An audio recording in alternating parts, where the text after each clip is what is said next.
할렐루야 성가대 감사합니다. 흥겨운 추수감사절 감사 찬양 은혜 많이 받았습니다. 감사합니다.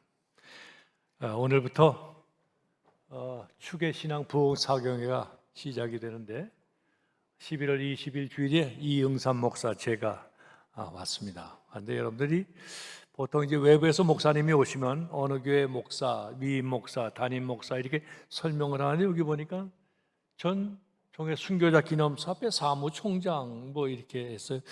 저 사람은 도대체 뭐 하는 사람인가 아마 그렇게 궁금하실 것 같아서 요즘은 자기 PR 시대니까 제 PR을 좀 하겠습니다. 우리나라가 1884년 기독교가 들어온 지 지금 138년이 되는 해입니다. 한 100여 년의 선교 역사를 가졌는데 100여 년의 선교 역사 가운데 우리나라는 한 학자들에 의하면 한 1000명에서 3000명 가까운 순교자가 발생이 됐다고 그래요. 우리가 나라를 위해서 이제 순국을 하면 전사를 하거나 그러면은 나라에서는 순국선절 뭐 이렇게 해서 원어초에서 그분을 기리고 그분의 가족을 돌보는 일들을 국가적으로 합니다. 그러나 예수님을 위해서 하나님을 위해서 순교하신 분들은 그렇게 돌보는 그런 기관은 없습니다. 예를 들면 목사님이 목회하시다가 공산당에서 목숨을 잃었다 순교했어요. 그럼 부인은 미망인이 되는 거고 그 자녀들은 다 고아가 되는 거예요. 그러니까는 가장을 잃은 그런 가족들을 우리가 좀 기념하고 돌보고 돕는 그런 일을 하는 것이 순교자 기념 사업회입니다. 그리고 또 그 현장을 이렇게 발굴해서 우리가 순교하신 현장에 가서 그분을 기리고 은혜 받는 그런 일들을 해서 저희 사업회가 한 일 가운데 국내 성지 순례 그렇게 해서 순교지를 순례하는 프로그램을 만들어서 전국교회 성도들이 함께 돌아보고 은혜 받고 신앙의 훈련을 하는 그런 일을 하고 있습니다. 그런데 여러 그 노회 우리 교단의 노회들이 있으면 노회들이 대개 해외에 있는 교포들, 해외 이민교회들과 자매 결연을 맺어가지고 서로 가기도 하고 오기도 하고 그런 일들을 합니다. 서울에 선호회라고 하는 노회가 있는데 그 노회하고 카나다 토론토에 있는 노회하고 자매 결연을 맺어서 선호회 임원들이 한 번은 카나다 다녀오고 카나다에 있는 노회 임원들이 하루는 한국에 오고 그래요. 그게 몇 년 전에 그 카나다 계신 그 노회원들이 한국을 방문했는데 방문해서 다른 데 볼 것이 아니라 우리 순교지를 한번 가보자. 그래서 국내 성지 순례하는 이름으로 영광, 야월 뭐 이런 데를 이렇게 쭉 한번 순례를 하고 돌아갔습니다. 그래서 이분들이 굉장히 은혜를 많이 받았어요. 그래서 우리 이민교회 성도들도 한국 고국을 방문해서 이런 순교 현장을 보면 좋겠다. 그렇게 계획을 하고 있는데 코로나가 딱 터졌습니다. 그렇죠? 코로나가 오는 반에 한 3년 동안 가지도 못하고 오지도 못하고 꼼짝 못하게 됐어요. 그래서 금년 초에 그 교회들이 믿음이 참 좋은 것 같아요. 카나다 토론토에 있는 큰 빛교회라는 교회에서 금년에는 여행이 좀 열릴 것 같으니 우리가 모국을 방문하는 인원을 모집을 합니다. 그렇게 해서 광고를 따겠는데 50명 선착순 그랬는데 1배에 다 차버렸대요. 그래서는 너무 많아서 그러면 나이 많은 분부터 가자. 65세 이상 되신 분들, 권사님, 장로님에서 65세 이상 되신 분들 먼저 가자. 그래서 그분들이 준비를 해서 우리 순교자 기념 사업회하고 열기를 했습니다. 그래서 카나다에 있는 교인들이 8월 달에 이게 시작이 되면서 여행이 자유화가 되고 시작이 되면서 이분들이 오셔서 순례를 하게 됐어요. 그런데 이 카나다에 있는 큰빛교회는 어떤 교회냐? 우리가 보통 교회들을 좀 자랑할 만한 교회들이 좀 있잖아요. 소개하고 이 동부교회도 제가 좀 자랑을 좀 하고 다니는데 자랑할 만한 일인데 그 교회는 자랑할 만한 일이 있어요. 그 교회를 이민 가서 창립하신 분이 누구냐? 영락교에서 오랫동안 성가대를 지휘하시던 박재훈 목사님이라고 계세요. 아마 성가대 운동은 잘 알 거예요. 아마 찬양곡 가운데 박재훈 작곡이 굉장히 많을 거예요. 이 찬송가에도 보면 어서 돌아오 이 찬송가, 그 다음에 눈을 들어 산을 보라 하는 찬송가, 그 다음에 오늘 추수감사절입니다. 산마다 불이 탄다는 추수감사절 노래 찬양, 그리고 이제까지 지내온 것 주의 크시는, 이런 찬송가가 다 하고 박재훈 목사님이 작곡하신 그런 작곡이에요. 뿐만 아니고 아이들 노래도 많이 작곡했어요. 시냇물은 졸졸졸졸 아이들 늘 부르죠. 또 산골짜기의 다람쥐 잘 알잖아요. 그 다음에 흰눈이 펄펄 내립니다, 그 노래. 또 우리가 어버이줄에 어머니 문에 노래 찬양하잖아요. 어머니 문에, 이런 곡이 다 하고 박재훈 목사님이 작곡하신 곡이고, 또 이분은 오페라도 작곡했어요. 그래서 에스더, 유관순, 그 다음에 손양원, 주기철, 그 다음에 몇 해 전에는 3.1절 100주년을 기념해서 일구 함성이라고 하는 큰 오페라를 작곡해서 한국에서 연주한 적이 있어요.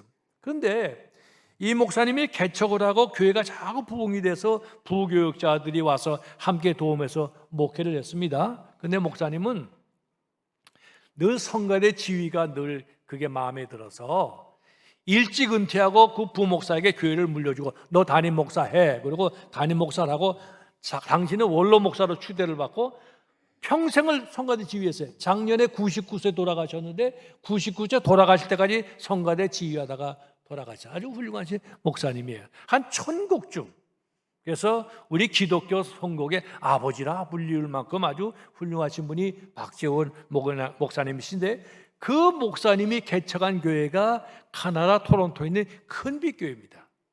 근데 그 후임으로 오신 목사님도 또 훌륭하신 목사님이에요. 여기서 한국에서 CCC 활동하시던 목사님인데 이면수 목사님이라고, 그 박재훈 목사님의 그 바톤을 받아서 목회를 하면서 이분 한 30년 동안 북한에 있는 동포들 돕는다고 북한에 엄청 가다가 퍼줬어요. 그러다가 몇 해 전에 그만 북한에 갔다가 가기 전에 이 목사님도 이제 그 교회는 그런 전통이 있어요. 부목사 가운데 한 분을 지정해서 나 다음은 이 목사님이 담임 목사야, 그렇게 이제 목사님을 정했어요. 그러고는 북한에 갔다가 간첩죄로 영류가 돼서 거기서 종신형을 받았습니다. 종신형.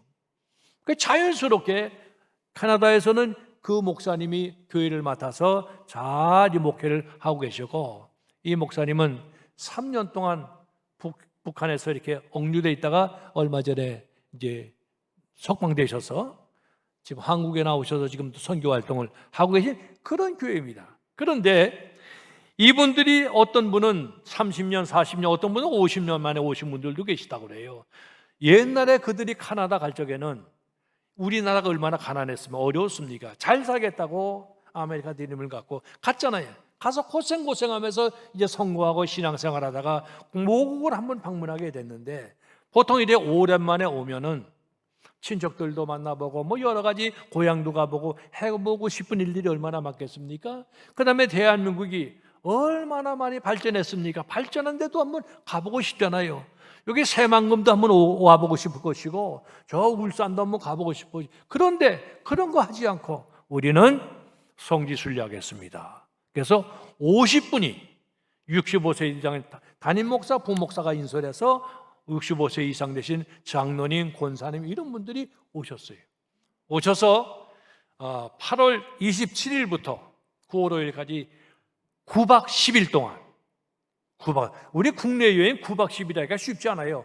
9박 10일 동안 이렇게 쭉 함께 은혜를 나누면서 여행을 했습니다. 그래서 8월 27일 토요일 날 서울에서 출발해서 제일 먼저 간 곳이 어디냐? 이 군산에서 가까운 김제, 금산교회 들어보셨어요? 여러분들 금산교회 꼭 한번 가보죠. 이 금산교회 그러면은 두 분이 있습니다. 하나는 조덕삼이란 분하고 하나는 이자희란 두 분이 아주 대표적인 분이 계세요.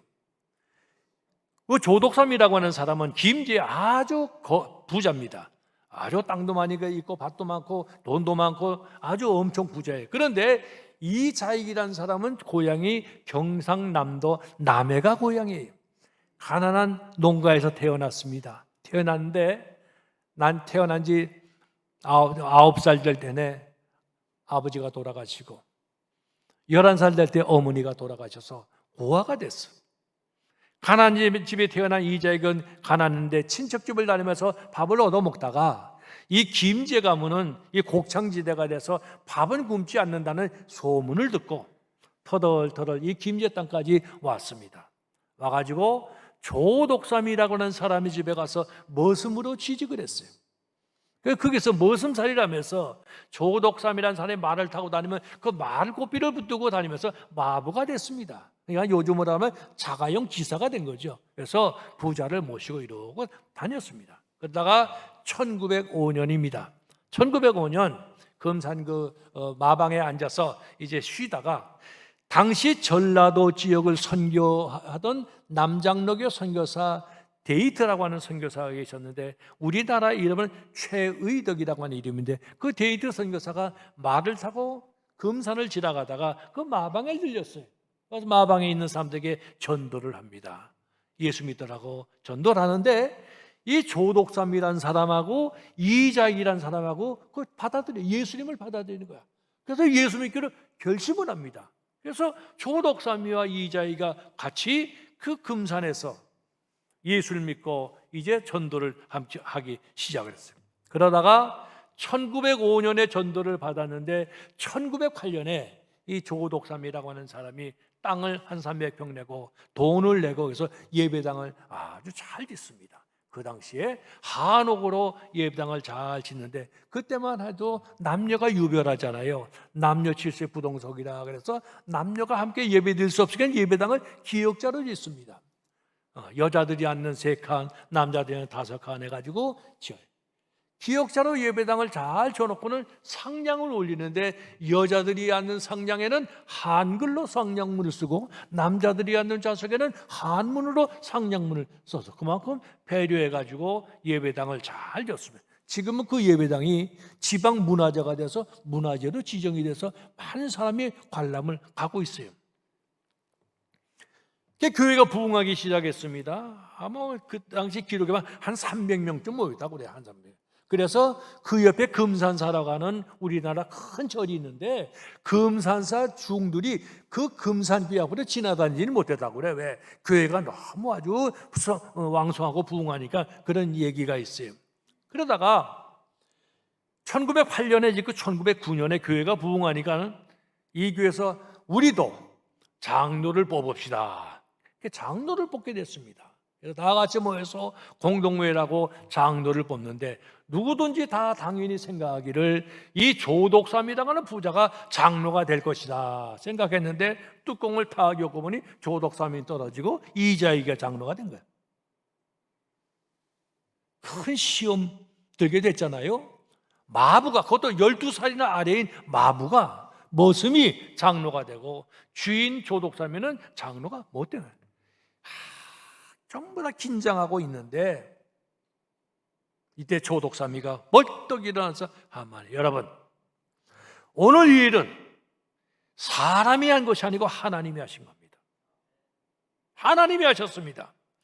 하나님이 이자익 씨를 장로로 세웠으니 우리는 이자익 씨를 중심으로 잘 모시고 교회 부흥에 앞장섭시다. 그래서 조독삼이라서 일어나 그렇게 발표를 하니 사정이 조용하지 않겠습니까? 그래서 그 교회가 그렇게 부흥하고 성장하게 됐어요. 그뿐만 아니라 이 이자익 젊은 장로가 얼마나 똑똑한지 몰라요. 한번 들으면 꼭 기억하고 얼마나 해서 그 조독삼 그 후에 1년 후에 다시 투표를 했는데 그 다음에는 조독삼이도 장로가 됐어요. 같이 장로가 됐습니다. 그래서 교회가 의논하기를 이렇게 똑똑한 우리 이자익 장로를 그냥 이렇게 놔둘 수가 없다. 그래서 이분을 좀 키우자. 그래서 한국교회 인물로 키우자. 그래서 그분을 평양의 신학교로 보냅니다. 김제에서 평양까지 학비를 다 대가지고 신학 공부를 시키는 거예요. 그래서 1915년에 이자익이 평양신학교를 졸업하고 목사가 됩니다. 목사님이 되셔서 금산교회 와서 다시 목회를 시작했어요. 그리고 그 다음에는 여러 어려운 교회를 다니면서 목회를 하셨고, 또 이분이 하신 일이 대전에 가면 대전신학교라고 있는데 대전신학교를 이장익 목사가 세운 신학교입니다. 그리고 여기 이렇게 보면은 12월 4일 날 와서 말씀드리는 목사님이 정용택 목사님인데 총회장 이랬잖아요. 총회장 그러면 우리 총회에서 우리 교단에서 제일 높은 분이거든요. 총회장 보도 한 번씩 하는데 이 이장익 목사님은 총회장을 3번 하셨어. 대한민국 역사에 총회장 3분 한 분은 금산교회 출신 이장익 목사밖에 없어. 이렇게 훌륭한 교회가 여러분이 섬기는 군산의 요 동북교회 옆에 가까운 금산에 있어요. 김제 한번 꼭 가보세요. 가보시면 그 기념관에 옛날 당회록들이 쭉 전시가 되어 있는데 얼마나 그때는 신앙생활을 엄격하게 했는지 몰라요. 성수주일 안 하면 책벌에 주일 안 지키면, 그 다음에 부모 공경하지 않으면 또 책벌에, 노름하다 걸리면 그냥 그것도 당회에서 정해서 책벌해 가지고 수찬 정지시키고 그래. 그 기록들이 다 있어요. 한 가지. 그래서 금산교회는 우리나라 기독교의 가장 모범적인 교회로 그렇게 세워진 교회라 첫날 금산교회를 그분들과 함께 방문을 했습니다. 금산교회를 방문한 후 그 다음에 영광으로 이동을 해서 영광의 야월교회를 갔습니다. 영광 그러면 6.25 때 공산당에서 많은 피해를 본 교회들이 있어요. 대표적인 교회가 염산교회와 야월교회인데 염산교회는 전 교인 가운데 77명이 순교를 했습니다. 전 교인 3분의 2가 그 염산교회 옆에 설도라고 하는 수문이 있는데 수문 옆에 끌고 가서 목에 돌을 달아가, 지금도 그 돌을 이렇게 만들어놔요. 목에 돌을 달아서 물에다가 수장을 시켰어요. 그리고 거기서 한 5km쯤 떨어진 교회는 야월교회라는 교회가 있습니다. 그 교회는 65명이 전 교인이었는데 65명 전 교인이 순교를 했어요. 일부는 구덩이를 파고 생매장을 시켰고, 일부는 바닷물에 던져서 수장을 시켰고, 이렇게 해서 사람을 죽였어. 그 교회 지금 기념관을 관리하면서 기념관에서 설명하는 최종철 장로님이라는 분이 계세요. 그분이 6.25 날 때 9살이었대. 지금 81살 나신 장로님인데 그때 공산당들의 만행을 지금도 가면 생생하게 증언하고 있습니다. 지금도 하신 말씀이거든요. 목사님, 그때 7살 났던 우리 주일학교 동생이 가면서 오빠 살려줘 살려주는데 내가 그를 살려주지 못한 것이 내가 늘 평생 마음에 걸립니다. 자기가 끌려가는 것이 왜 끌려가는지 알고 끌려가면서 오빠 오빠 부르는데 자기가 그걸 도와주지 못해. 9살짜리가 뭘 도와줄 수가 있겠어요. 그 교회를 담임하던 백일양 목사님의 말씀에 의하면 어느 모녀는 물가에 집어던져져서 물이 점점 민물이 들어오잖아요. 엄마가 딸을 품에 이렇게 안고 있습니다.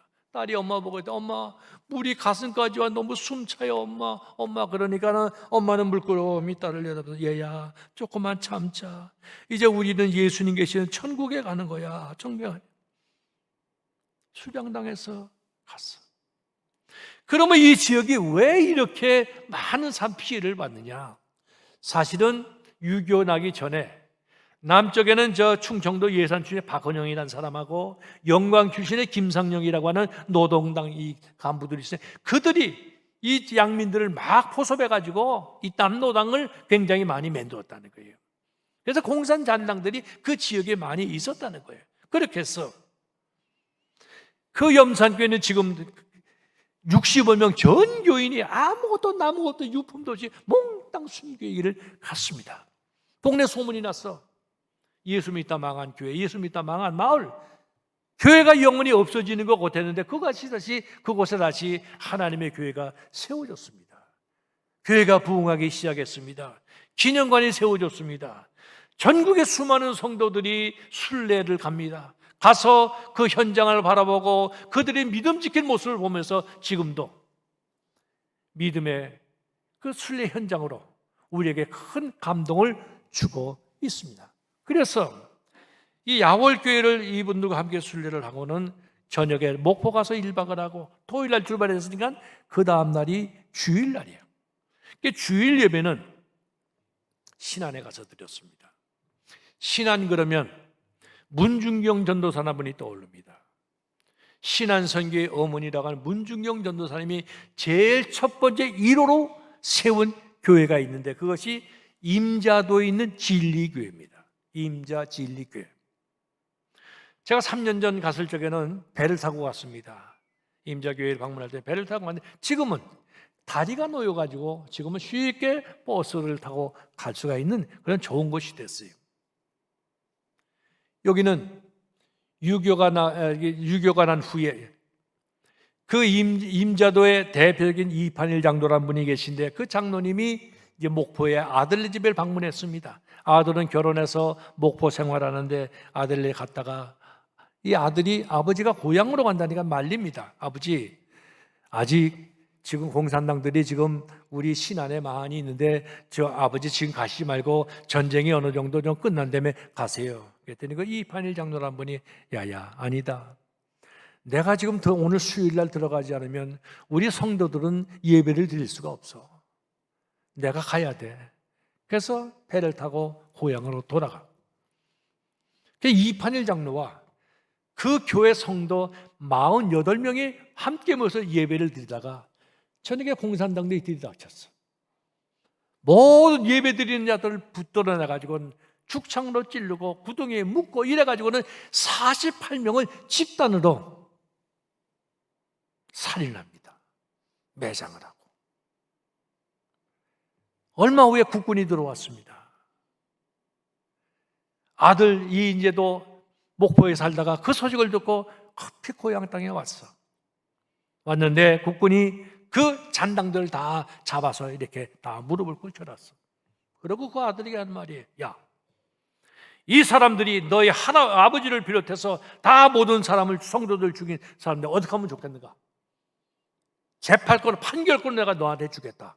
그 이인재라고 하는 아들 젊은 집사 24살 젊은 집사에게 그 국군이 그렇게 얘기했죠. 그랬더니 이인재 집사가 가만히 무릎을 꿇고 기도를 하더니 이렇게 얘기했습니다.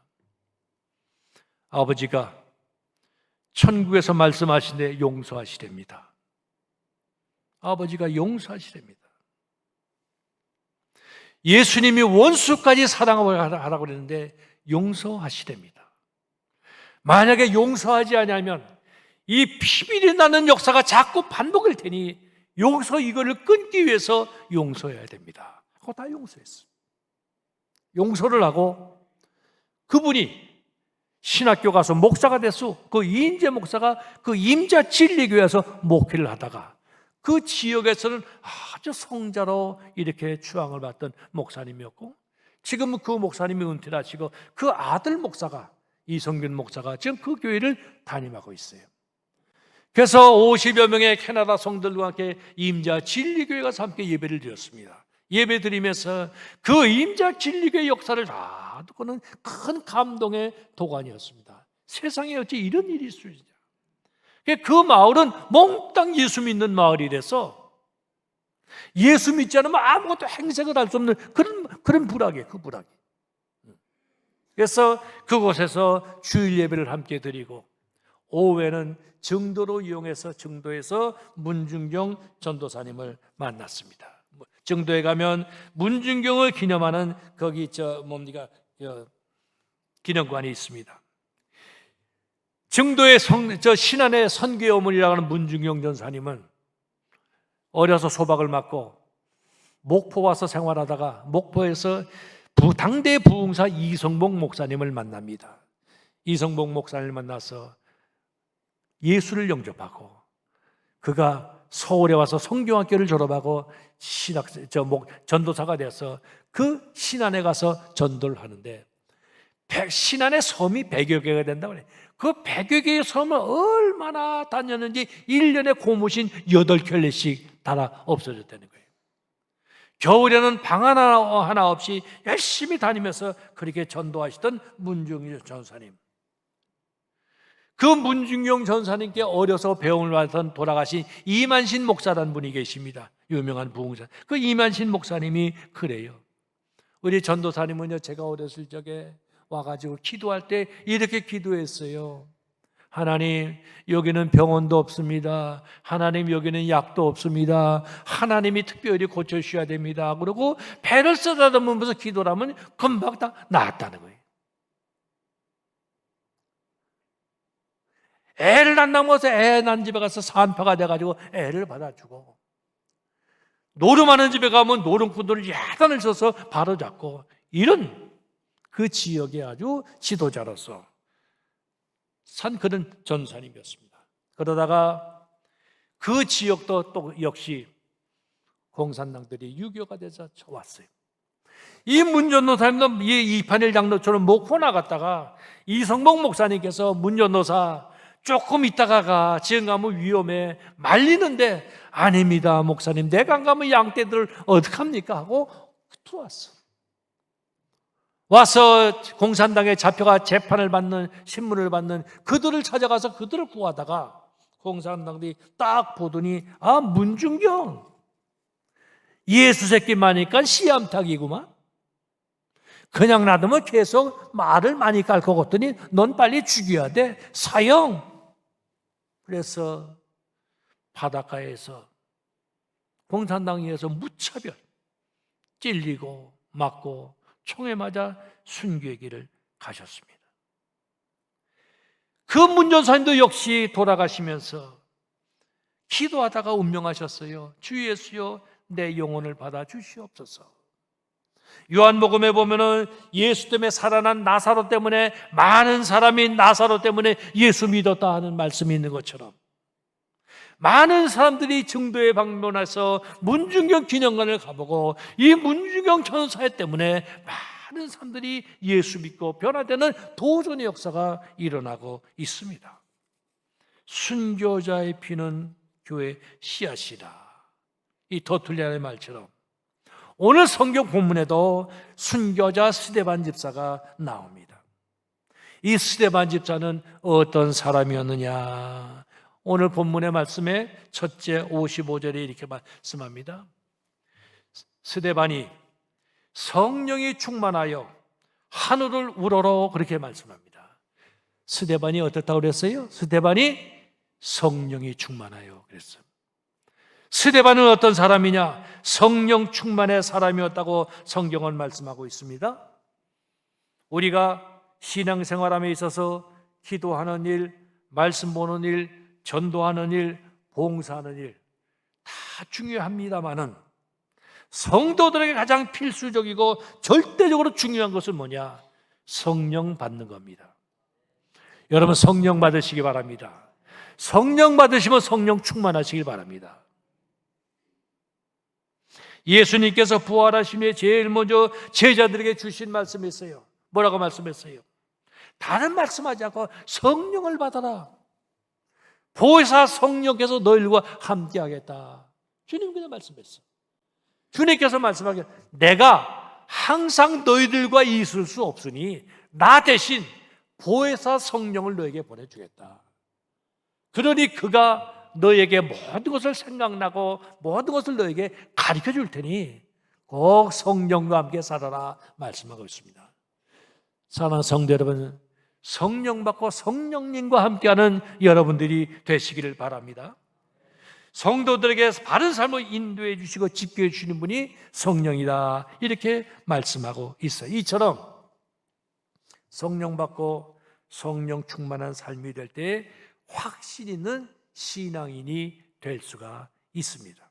단순히 교회만 거저 왔다 갔다 하는 사람, 어려움이 오고 환난이 다가올 때 확신 없는 까닭에 교회를 배반하고 신앙을 배반하고 교회를 떠나갈 가능성이 많습니다. 오늘 우리가 참회 기도하면서 읽었지요. 세상에서 어떻게 살았다고요? 우리가 성도로서 어떻게 살았다고요? 성령 받아야 됩니다. 성령 받아야 주님 기뻐하시는 삶을 우리가 살 수 있습니다. 사랑하는 성도 여러분, 스데반 집사처럼 성령 충만해서 교회를 사랑하고 주님을 뜨겁게 사랑하는 성도들이 되시기를 축원합니다. 그 다음에 두 번째는 뭐라고 말씀하는가 잘 보세요. 스데반이 성령이 충만하여 하늘을 우러러 주목하여 하나님의 영광과 예수께서 하나님 우편에 서신 것을 보고 말하되 하늘이 열리고 인자가 하나님 우편에 서신 것을 보노라, 이렇게 말씀합니다. 참으로 영적인 장엄한 장면입니다. 스데반이 봤다는 거예요. 뭘로 봐요? 눈으로 보잖아요. 영적인 눈으로 봤어요. 영적인 눈. 여러분, 우리가 눈으로 이렇게 볼 수 있는데, 여러분, 눈으로 볼 수 있다는 사실에서 감사해 본 적이 있습니까? 만약에 우리가 볼 수 없다면 얼마나 불편하겠어요. 자, 한번 시험 한번 해볼게요. 여러분 1분만 눈을 감아보세요. 다 감아보세요. 그리고 1분이 됐다 생각하면 눈을 한번 떠보시기 바랍니다.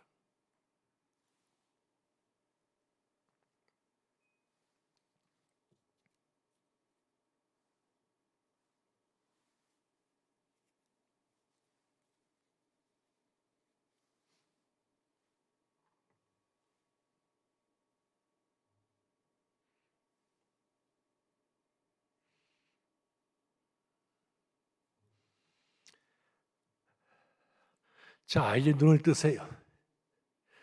30초 됐습니다. 30초. 보통 1분 되면 눈 뜨세요. 그러면 한 10초부터 손 뜨기 시작해요. 이 눈을 감고 있다는 게 얼마나 불안한지 몰라요. 그런데 평생을 눈을 감고 사는 사람들 있잖아요. 그런 사람들 보면 얼마나 우리가 감사한지 몰라요. 눈 뜨고 볼 수 있다는 사실에 대해서 여러분 감사하시기를 바랍니다. 그런데 우리는 세상을 살면서 이 눈을 적당히 그냥 눈 가는 대로 보면서 살아가고 있잖아요. 안 그렇습니다. 눈으로 보면서 생각이 따라오게 됩니다. 눈도, 육신적인 눈도 좋은 것, 아름다운 것, 기쁨 주는 것들을 보면서 생각이 함께 따라가도록 해야 돼요.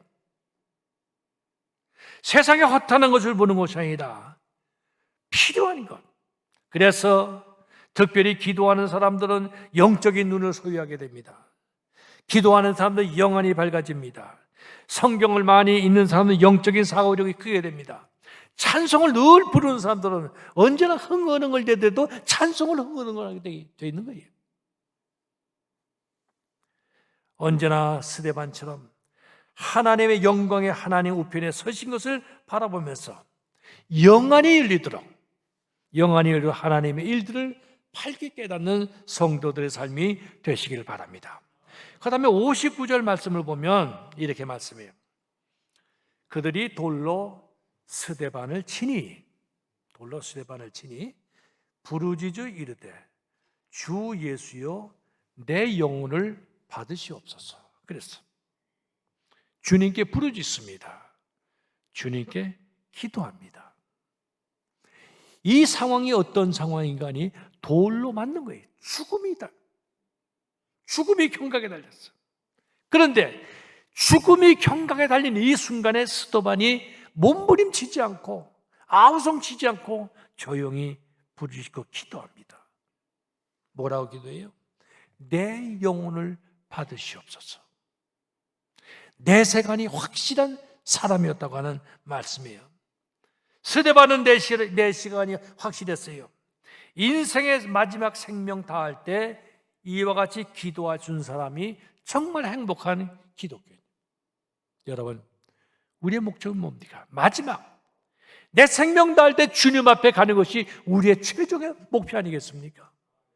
그 순간에 목숨이 다할 때 주여 내 영혼을 받으시옵소서, 이렇게 기도할 수 있어야 된다고 하는 말씀이에요. 오래전입니다. 제가 영락교에서 목회할 적에 교구를 맡아 목회할 때 이제 신방을 많이 하는데 환자 신방을 참 많이 했습니다. 그런데 그런 때가 있어. 어떤 때는 상가가 많을 때가 있고 환자 신방이 많을 때가 또 있고 또 결혼식 주례가 또 많을 때가 그때마다 있어요. 그런데 그때는 환자가 좀 많은 그런 시기였어요. 그래서 환자 신방을 많이 해보면 이렇게 가서 보면 요번은 조금 위험하다, 요번은 조금 더 사실 수 있겠다, 다는 아니지만은 거의 비슷하게 그게 감이 오더라고요. 어느 날 늦은 시간에 구역장께 전화가 왔습니다. 목사님, 지금 아무개 집사님이 병원에 급히 입원하시는데 한번 오세요. 갔어요. 가서 제가 이렇게 보니까 조금 심상치는 않아요. 그래서 같이 간 신방대원하고 예배드리고 기도합시다. 그랬더니 그 집사님이 저를 보고 이렇게 쳐다보니까 목사님, 부탁이 있습니다. 그래요. 말씀하세요. 무슨 부탁이에요? 그랬더니 목사님, 저 위에 기도해 주세요. 예, 지금 기도드리러 왔습니다. 그런데 부탁이 있는데요. 목사님, 저 5년만 더 살게 기도해 주세요. 그래요. 그래서 왜 하필이면 5년인가? 그래서 내가 웃으며 그랬죠. 에이, 목사님, 집사님, 5년이면 한 10년 합시다. 그랬더니 아니에요. 염치가 없어서 5년만 더 살게 기도해 주세요. 그래요. 그래서 제가 그 다음에 그 사연을 좀 알아봤어요. 그랬더니 그 집사님께서 5년 전에 병원에 입원하셨어. 그래서 의사가 다 진찰하시더니 의사가 하는 말이 이게 의학적인 방법으로는 좀 방법이 없습니다. 그때 의학적인 방법이 없다는 거예요. 그러면서 하는 말이 혹시 하나님이 도와주면 살 수도 있습니다. 그랬대.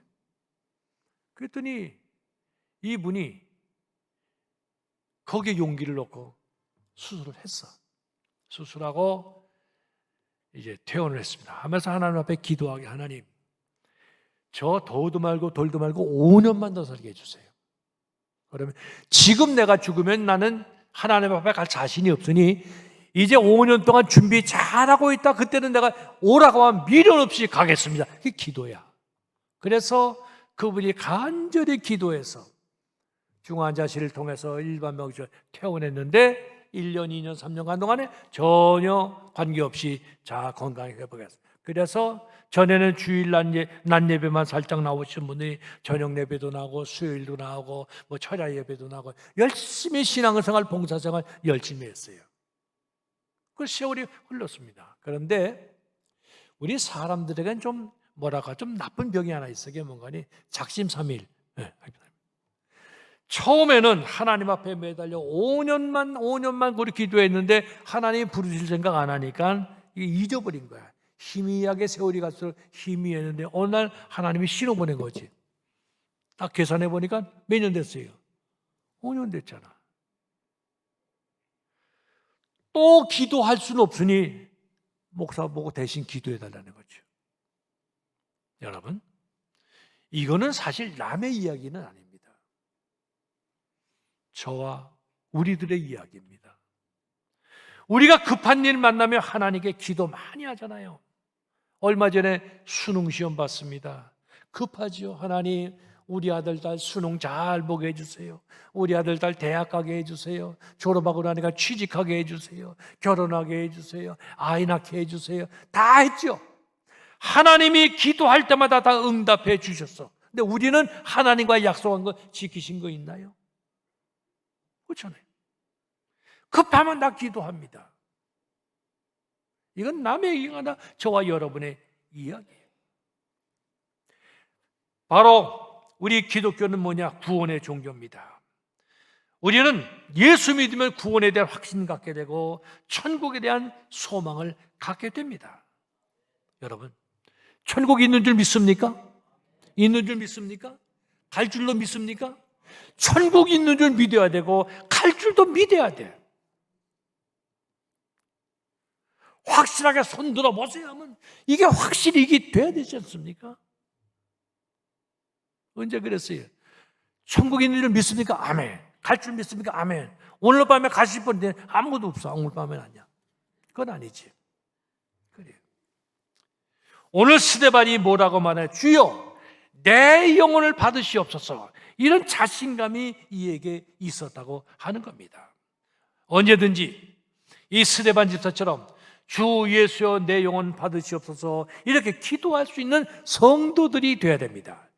그런 성도들이 되시기를 바랍니다. 스데반처럼 분명한 내세관을 가지면 자신감이 넘칩니다. 기쁨이 충만합니다. 천국이 보입니다. 분명한 내세관은 신앙생활에 큰 힘을 줍니다. 분명한 내세관은 모든 사람들을 확실하게 예수에게로 인도할 수 있는 원동력이 됩니다. 보세요. 내가 확신이 없으면서 다른 사람에게 확신을 줄 수가 없잖아요. 내가 천국에 대한 소망이 있어야 천국 갑시다 그럴 수가 있잖아요. 나는 갈지 말지 모르는데 갑시다. 그러니까 좀 그렇잖아요. 스데반과 같은 이런 마음이 우리에게 필요합니다. 어느 때, 어느 순간이든지 하나님이 나를 부르신다면 스데반 집사처럼 나는 반드시 천국에 간다. 이런 확신을 가지고 살아가는 성도들이 되시기를 축원합니다. 그 다음에 60절을 한번 보십시다. 60절에 보니 이렇게 말씀해요. 무릎을 꿇고 크게 불러 이르되 주여 이 죄를 그들에게 돌리지 마옵소서. 이 말을 하고 자니라 그랬습니다. 자녀가 부모를 닮지 않았다면 그 자녀는 부모와 정상적인 관계가 아니에요. 내 아들은 날 닮고 돼 있어요. 내 자식은 날 닮게 돼 있다 그 말이에요. 우리가 예수를 믿을 때 진정한 사랑이 실천되지 않는다면 그것은 예수를 믿고 따른다고 얘기하기가 좀 그렇습니다. 우리가 이런 말을 해요. 금실 좋은 부부들 오래 살다 보면 어떻다고 그래요? 닮는다 그러죠. 닮는다 그래요. 성경은 뭐라고 우리에게 비교했는가? 예수님과 우리를 신랑과 신부에 비교를 했어요. 예수님은 우리의 신랑, 우리는 신부잖아. 신랑과 신부가 오래 살면 닮는다고 그러잖아요. 여러분 한번 스스로에게 자문해 보시기 바랍니다. 예수 신랑 모시고 사신 지 몇 년 되셨습니까? 어떤 분은 10년, 20년, 어떤 분들은 모태신앙, 어떤 분들은 2대, 3대 뭐 이렇게 얘기할 수 있을지 몰라요. 그런데 오래 살았다고 하는 거 중요한 거 아니에요. 얼마큼 닮았느냐가 중요하지.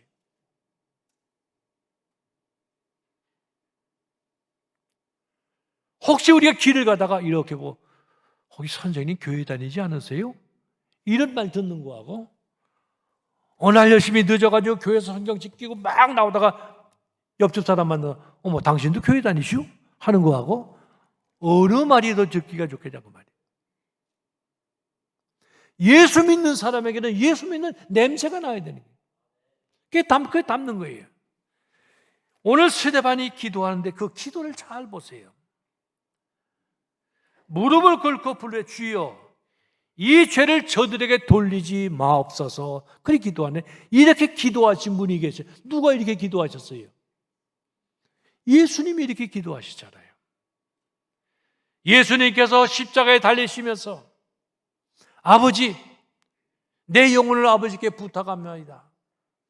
그리고 또 이어서 말씀을 아버지 이 죄를 저들에게 돌리지 마세요. 저들이 몰라서 그렇습니다. 몰라서 그래요. 저들도 천국 백성 삼아주세요. 그게 예수님의 기도였어요. 우리 같으면 이 원수들 하나님 12명이 더 되는 천사들 보내서 이놈들 좀 박살을 좀 내주세요. 뭐 이렇게 기도해도 시원찮을 텐데 예수님은 저들이 알지 못합니다. 용서해 주세요. 오늘 스데반이 기도하는데 예수님과 똑같이 아버지 저들이 알지 못합니다. 용서해 주세요. 그렇게 기도하는 거예요. 예수님의 기도와 스데반의 기도가 일치하고 있습니다. 스데반이 예수님과 동일하게 기도하고 있습니다. 영혼을 하나님께 부탁했고 또 자기를 죽이는 무리를 용서해달라고 기도했습니다. 다시 한번 스데반은 예수 그리스도를 본받기를 원했습니다. 오늘 본문 말씀 59절 60절에서 스데반은 자신의 죽음에 아주 맞이한 절체절명의 순간에 예수님과 똑같은 기도를 드리고 있습니다. 첫 번째 기도는 스데반의 천국에 대한 소망이었고 영생에 대한 소망이 분명히 나타나고 있고 두 번째 기도는 자기 자신을 죽이는 자들도 주님께서 용서하실 수 있을 뿐만 아니라 자신을 죽이는 자들도 주님께서 용서하고 그런 죄인도 구원하시길 원한다고 하는 사실을 그는 믿었습니다. 그래서 용서를 위해서 기도했어요. 스데반처럼 내 영혼을 주님께 부탁합니다 라고 기도하시면 또 계세요. 우리나라의 유명하신 주기철 목사님. 주기철 목사님 마지막 설교 나의 오종목이라고 하는 기도의 설교 가운데 이렇게 말씀합니다. 오 주님 예수여, 내 영혼을 주님께 부탁합니다. 십자가를 붙들고 쓰러질 때 내 영혼을 받으시옵소서. 혹여 옥중에서나 사형장에서나 내 목숨 끊어질 때 내 영혼 받으시옵소서. 아버지의 집은 나의 집, 아버지의 나라가 나의 고향이로소이다. 더러운 땅을 밟던 내 발 씻어서 나로 하여금 하늘나라 황금길 걷게 하시옵고, 죄악 세상에서 부대끼던 나를 깨끗게 하사 영광의 존전에 서게 하옵소서. 내 영혼을 부탁하나이다. 이것이 마지막 순교의 길을 가면서 기도하신 주기철 목사님의 기도입니다. 이 설교 후에 주기철 목사님은 신사참배 거부로 5번째 감옥 생활을 하면서 1944년 4월 21일 9시 49세의 일기로 순교길을 가셨습니다. 얼마 전 이 카나다 이 성도님과 함께 주기철 목사님 순교 기념관을 다녀왔습니다. 가서 미니치어로 옛날 주기철 목사님이 고문당하시던 그 모습을 재현한 모습인데 얼마나 가슴이 떨리는지 몰랐습니다. 그곳에 가면 주 목사님께서 무악산에 올라가 기도하던 기도 바위를 그대로 만들어 놓고 성도들이 가서 그 기도에 엎드려 기도를 합니다. 무악산 십자바위에서 엎드려 나라와 민족을 위해서 매일 기도하시던 주기철 목사님과 같은 분이 계셨기에 오늘 우리 한국교회가 존재하고 있다는 사실을 여러분 기억하시길 바랍니다. 그런데 요즘 우리나라에서는 교회 존재에 대해서 많은 말들이 오가고 있잖아요. 오늘 차를 타고 이렇게 오면서 이 주변도 보니까 주변에도 교회가 얼마나 많은지 몰라요. 여기저기 우뚝우뚝 십자가가 섰습니다. 다 지금 주일날 하나님께 예배들을 드리고 있을 줄 압니다. 이렇게 한국에 교회가 많고 성도들이 많은데 왜 세상은 이렇게 점점 악해지고 사회가 암울해지느냐? 그런 얘기들 많이 해요. 정치가 썩었다고 그래요. 경제가 부패했다고 그래요. 사회가 총체적인 부실이라고 말하고 있습니다. 왜 이렇게 됐습니까? 예수님께서 산상수훈을 가르치면서 우리에게 주신 말씀이 있어요. 너희는 세상의 소금이다. 너희는 세상의 빛이다. 그랬어요. 여러분, 우리가 소금 되었습니까? 우리가 빛이 되었습니까? 이 나라 각계 각층에 많은 크리스찬들이 있습니다. 예수 믿는 사람이 대통령도 있고, 예수 믿는 사람이 국회의원도 있고, 예수 믿는 사람들의 교육자도 있고, 기업인도 있고, 노동자도 있고 다 있습니다만은 정말 그분들이 주님께서 말씀하신 대로 빛이다, 소금이다 역할을 감당했느냐 그 말이에요. 지금부터 100여 년 전 1919년 3.1운동 당시 기독교인의 숫자가 20만이었습니다. 우리나라 인구가 2천만이었습니다. 2천만에 20만 몇 프로입니까? 1%잖아요. 100년 전에 이 땅에 일제가 우리를 억압하고 있을 때 기독교인 인구가 1%밖에 안 됐습니다만 사회에 끼치는 그 영향력을 50% 이상 기독교가 50% 이상의 영향력을 끼쳤다 그 말이에요. 지금 이 시대 무슨 스데반의 순교 신앙이 필요하나 이렇게 얘기할 수 있지만은 우리 각자의 삶의 현장에서 예수님이 오늘 우리에게 말씀하신 대로 소금과 빛의 역할을 감당하는 그 삶 자체가 이것이 바로 순교적인 자세입니다. 삶의 현장에서 정말 주님께서 우리에게 말씀해 너희는 세상의 소금이다. 소금이 희생해야 맛을 낼 수 있잖아요. 빛이 희생해야 빛을 발할 수 있잖아요. 마찬가지로 주님께서 우리에게 이것을 유혹하고 계십니다. 스데반처럼 주기철 목사님처럼 초대교회 성도들처럼 성령 충만해서 하나님 우편에 서 계시는 예수의 모습을 바라보면서 주님 오늘도 우리에게 말씀하시는 너희는 세상의 빛이다, 너희는 세상의 소금 되어라, 이 순교신앙을 가지고 이 세상을 밝히는 동북교회 성도들의 삶이 되시기를 주님의 이름으로 축원합니다. 기도합시다. 하나님 감사합니다. 오늘 주님께서 우리에게 말씀합니다. 너희는 세상의 빛이다, 너희는 세상의 소금이다. 오늘의 순교 신앙을 이루는 것은 너희들이 세상에 나가서 소금과 빛의 사명을 감당하는 것이다 말씀하는데, 이 사명 감당하며 승리하며 살아가는 성도들 되게 하여 주시옵소서. 예수님 이름으로 기도드리옵나이다. 아멘.